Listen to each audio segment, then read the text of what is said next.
This is TomoNews for Thursday, June 8th. Man dies after swimming with new tattoo. A Texan man's choice to swim in the Gulf of Mexico 5 days after getting inked led to his recent death. A study published in the British medical journal Case Report explains how the man contracted vibriosis.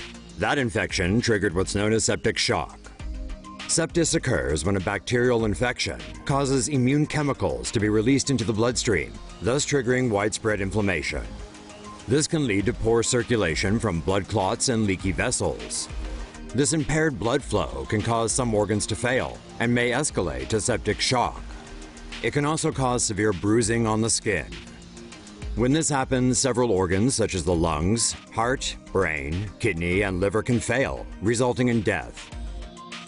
The man who died in Texas developed severe pain in his legs and feet 3 days after swimming in the Gulf of Mexico.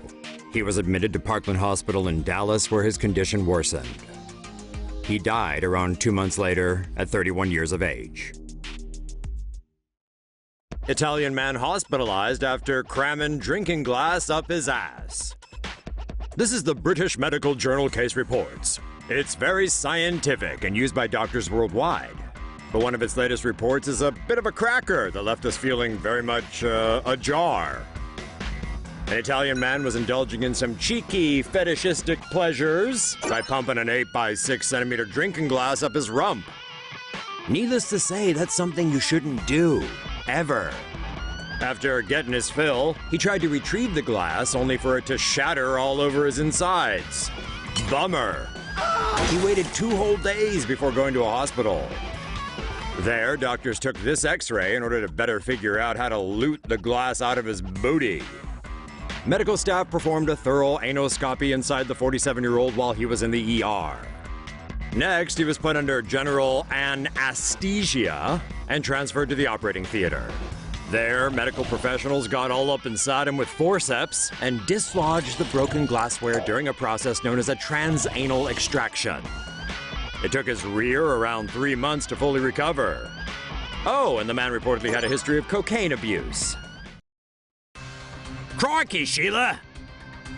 In a scene straight from Jaws, a great white shark boarded a man's boat in Australia last month. Terry Selwood told ABC News that the 200-kilogram fish leapt over a meter out of the water and into his boat when he was out fishing. Cases of sharks jumping onto boats are rare, and this one's no different.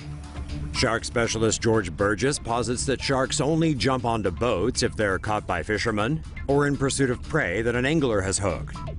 Another scenario could be that the boat was passing while the shark was striking its prey. Selwood told ABC he was fishing for snappers and had 2 small pieces of sardine at the bottom of the ocean. However, these were attached to a line under the boat, not where the shark leapt from. The 73-year-old mariner suffered a gash on his forearm, but said the incident won't stop him from fishing and joked that maybe next time he'll find a croc to wrestle.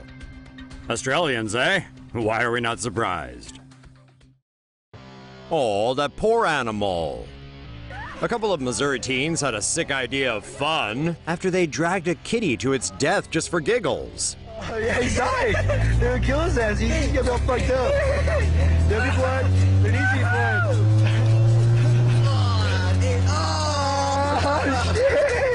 Oh, bro. Kyle Williams and his friends tied a cat to the back bumper of a gold Jeep SUV. The car began speeding down the road, forcing the animal to run behind. The teens filmed and laughed as the cat's tiny legs struggled to keep up. The cruel torture went on until the cat lost energy and eventually died. But even then, the sickos continued to toy with its body. Williams even took a selfie with the dead animal and posted the disturbing photo on a Facebook meme group earlier this week. Its users were so horrified they immediately tipped off the authorities. Williams has since been arrested and is facing felony animal abuse and armed criminal action charges. The teen driving the vehicle has also been caught and is being charged with similar crimes. Both are in jail on a $15,000 bond. Great white sharks being hunted by killer whales. Great white sharks are widely seen as the ocean's most feared predator, but 3 separate incidents of their carcasses washing ashore in South Africa this past month would suggest that they too have something to fear. orca whales. Marine scientists dissecting these great whites have observed a fascinating pattern. The bodies, each wrought with orca bites, are missing the shark's liver. The organs were removed with almost surgical precision, offering us new understanding about the hunting behaviors and capabilities of the killer whale. Great white sharks traverse the ocean as solitary creatures, but orca whales, referred to as the wolves of the sea, are often known to hunt as a pod. When hunting sharks, orca whales use their powerful tails to create strong underwater currents from below, forcing unsuspecting great whites to the surface. The whale then stuns its prey. It then lifts its tail out of the water and swings down with tremendous force, unleashing a fatal blow. The great white shark's liver holds a high concentration of squalene, a steroid and hormone-producing compound attractive to killer whales. South Africa's recent influx of great white shark carcasses absent of a liver is leading scientists to believe the whales may be relaying this hunting strategy amongst their pod. The researchers think the sharks may have now become of interest to the orcas because their typical food sources are diminishing from pollution and climate change. In the 5 years prior to these findings, only 4 great white shark carcasses had washed ashore in this particular region. Dentist uses drill to rescue man's penis after it gets stuck in a wrench. A man from China's Zhejiang province showed up at a hospital last week with a most peculiar problem. His penis was trapped in a wrench. Initial efforts by doctors and firefighters failed to release him, but then 2 dentists decided to drill the issue. Literally. For reasons unknown to us, the 37-year-old's penis was stuck for over 15 hours. He eventually sought medical help after it became purple and swollen. In order to free the man's tool from the tool, doctors at a Linhai City Hospital needed to stop the blood flow to his penis. But to do this, they required permission from the man's family. Why, we're not quite sure. But despite saying they would show, his parents never turned up to signature their consent.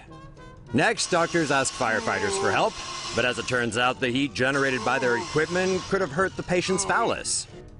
So finally, the docs asked some dentists for help. Why? Well, one doc had heard during a lecture of how a similar case was resolved with the help of dentistry professionals. Fancy that, eh? 2 dentists soon got to work on the man's shaft with a dental drill that spins between 200,000 and 300,000 times per minute. Heat from that could also hurt, but the drill uses water to keep itself cool, meaning the man's member remained scorch-free. After drilling the tool for 30 minutes, they cut through, liberating both man and pecker. We don't know how this dude got his junk trapped in a wrench, but some mysteries are best left unsolved. Eating beans over meat could save the planet. A new study shows Americans should probably eat more beans than meat if the country wants to meet its emissions target. Cows emit methane due to a digestive process known as enteric fermentation. Most of the methane is released through belching, and only a small percentage is produced through flatulence. The massive amount of greenhouse gas produced by cows is comparable to the pollution produced by cars. Growing pulses is greatly beneficial to the environment, as they are able to directly draw nitrogen from the atmosphere and convert it into nutrients. This means a reduction in the amount of fossil fuels used to produce nitrogen to create these nutrients. It is also much more water efficient to grow pulses than to raise cattle. Beans also provide similar nutrients to the human body as beef, without the increased risk of developing type 2 diabetes, stroke, and colorectal cancer. Research shows changing the population's diet from beef to beans could help the U.S. meet its emissions target by 2020. Another study published in April recommended substituting meat with crickets and mealworms in order to reduce greenhouse gas emissions. Would you give up your juicy steaks for beans and worms? Iran blames the Saudis for twin ISIS attacks. ISIS has claimed responsibility for 2 terrorist attacks in the Iranian capital Tehran on Wednesday, in which at least 12 people died and a further 46 were injured. The attacks began at Iran's parliament at around 10:30 a.m., where 4 attackers disguised as women killed 11 people and wounded dozens of others. At least one attacker blew himself up on the 4th floor of the building. It took Iranian authorities several hours to kill the attackers and end the siege. At the same time as the assault on Parliament, 2 terrorists attacked the mausoleum of Ayatollah Khomeini, where they detonated explosives at the western entrance. 1 victim was killed at the shrine, and both of the attackers reportedly committed suicide. Iranian officials blamed Saudi Arabia and the United States for the attacks, even though ISIS said it was responsible. Iran is a predominantly Shiite Muslim country. The Shiite faith is regarded as heretical by Sunni Muslim ISIS militants. Forces backed by Iran are at war with ISIS in Iraq and Syria. If ISIS's claims are true, this would be the group's first successful attack on Iranian soil. Deradicalization program obviously didn't work for Melbourne gunman. An Islamist extremist shot dead by Australian police after an armed standoff had recently gotten out of prison and was involved in a state-run de-radicalization program in the 6 months prior to the deadly attack. 29-year-old Somali-born Yaqub Khairi lured a sex worker to an apartment on Monday night in order to hold her hostage. Khairi shot and killed the service apartment's clerk as a way to lure officers to the premises before he ambushed them. He called the national emergency number and a news agency, claiming that he had a bomb and a hostage. The suspect then hid outside the building and was watching officers when they arrived at the scene. Khairi only broke his cover after a special operation group arrived. He immediately began shooting, with officers returning fire, killing him instantly. Khairi was an Australian citizen who came to the country as a refugee, age 3. He was also a drunk and a meth head with a long criminal history. Police said he was referred to a program meant to counter Islamic extremism after he was released from prison last December after serving 4 years for a violent home invasion. He was reportedly radicalized in 2008. A year later, he traveled to Somalia to train with terrorist organization Al-Shabaab. Myanmar Army plane goes missing. Bodies and debris have been found in the search for a Myanmar military aircraft that went missing this week. The Chinese-made YH-200F Myanmar Army plane left Mai for Yangon on Wednesday at 1:06 p.m. The aircraft had 120 Myanmar military personnel on board. Authorities scrambled the Navy to the coast along with hundreds of firefighters and medics in search of the plane following the suspected crash. According to Reuters, communication with the aircraft was lost approximately 29 minutes into the flight, when it was 43 kilometers west of Dawei. Bodies and debris from its wreckage were discovered on Thursday in the Andaman Sea.